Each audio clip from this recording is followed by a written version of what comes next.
What's up, guys? This is WoT the Fell-Handed, and this is the E50M German Tier 10 medium tank. We are on Mountain Pass Summer Encounter Battle. The greens have spawned on the southeastern part of the board, and the reds have spawned on the northwestern part of the board. Now, the E50M is one of the more crunchy medium tanks. If you are not privy to what crunchy means, I shall elaborate. Crunchy is a very tough medium. You've got your squishy mediums, which are your thin skin mediums, and your crunchy mediums, which are your more heavily armored. Now, this tank is extremely heavily armored, and the reason I say that, your upper front glacis on this tank is 150 millimeters thick. It is sloped at a considerable angle, and what that does is the 55-degree angle in the front essentially doubles that thickness, so you are now at an effective 300 millimeters of armor protection in the upper front glacis. And what that does is if you angle it any at all, you know, even if your tier 10 tank destroyers hit that, more than likely they are going to bounce. Of course, it all depends if, you know, how your hull is positioned. If you're tilted forward, obviously you're taking away that angle, and it's going to be easier to pin. It's like anything else in this game. It's extremely situational. Moving on, let's get to the game. We have some guys pushing, you know, say D8, D9, pushing around the corner there, and we are in fact pushing on the red's right flank. If you don't have anyone pushing this side about this time of the game, that means they're not going to, or they're further back, say D2, D3. And of course, as soon as I say that, the reds appear, because that's in fact where they are at. And you know, it's like if you're in their position and nobody pushed that flank, you don't want to be the only person, or you know, even one or two tanks to go over there, because 9 times out of 10 you'll get annihilated. Moving on, we're putting some rounds here on a tortoise and a few other tanks. Not really loads of shots. We kind of have to pick and choose. And as you can see, I'm just doing the standard peek-a-boom. There's a line of tanks, and they're all, you know, doing this more or less the same peek-a-boom maneuver. And these are the points where you can't really side scrape because there's not enough room. I know a lot of people preach side scrape non-stop, but you really can't in these larger games. You know, granted, if it comes down to the wire and, you know, you've got half the team gone, yeah, more than likely, it just depends, you know, it's like everything else. It depends if there's a lot of people working that corner. Moving on, you know, we're trying to put some rounds in the hundo here. I'm giving him my side, but at the same time, I'm trying to pull back into cover where he can't get shots on me. I've got a good shot at the side of his turret there. We go ahead and take it. And you know, we're making a lot of progress right here, especially on this E100. We put another one in him. And you know, we're not doing a lot of damage, but we're just chipping away at him. And that's all you can do in a medium tank. Granted, you know, I would much rather have the penetration, the velocity, and the DPM versus the one single round of the E100. I've been there. I've been on both sides of it, and I truly believe mediums are the way to go.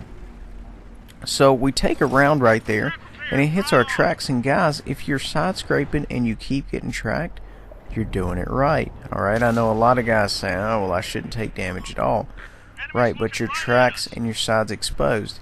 And you know, this tank does have spaced armor on the side. It's not very thick, but you know what? It's spaced armor, so it doesn't really have to be. So it really helps you on your side scrape game. So I just kind of waited until he took a shot there. I don't have much of a shot to give. So I'm kind of loading up a heat here, and I'm going to see if I can't, you know, put a round in this guy. I'm not really having a lot of positive prospects. He goes ahead and tracks me again, and that's perfectly fine. You know, I'm a big advocate of repair and track mechanic working in conjunction there. most of the time they can get your tracks up before you can even select the tracks in your repair. So this is kind of what I'm doing here, guys. As far as side scraping, I'm just kind of backing forward, going forward, backing up, going forward, just kind of trying to bait him into a shot. And guys, this is what your side scraping needs to look at from your point of view. I would like to show you a video of somebody who's actually side scraping, but I'm not sure if I have a clip. I may have to make one. At any rate, he went ahead and fired. We ended up bouncing it or taking to the track. I'm sorry, I wasn't actually paying attention. Then he puts another one in us, or someone puts another one in us. So right now, you know, we're doing fine. We have taken no damage here. We're just trying to maintain this. And the idea, guys, when you're side scraping is you want to protect your lower plate and your upper plate, pretty much anything in the front, and you just want to give the guy the side to shoot at. Of course, your reverse setup tanks work perfect for this, like your 45Bs, where it has a turret in the back, or your 215Bs. Seems like everything with a B has a rear-mounted turret. Anyway, your Moss is perfect for this. That's what makes that tank so successful. You can just pull up somewhere and side scrape, and you can stay there all day.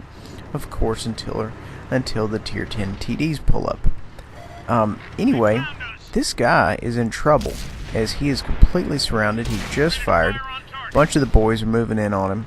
He's in trouble. Yeah, he's in trouble. Now, guys, he bounced around as I was moving up on him there. This tank is extremely bouncy. Now, granted, you know, you may not bounce so many rounds when going up against the TDs, mainly because the TDs are just nasty.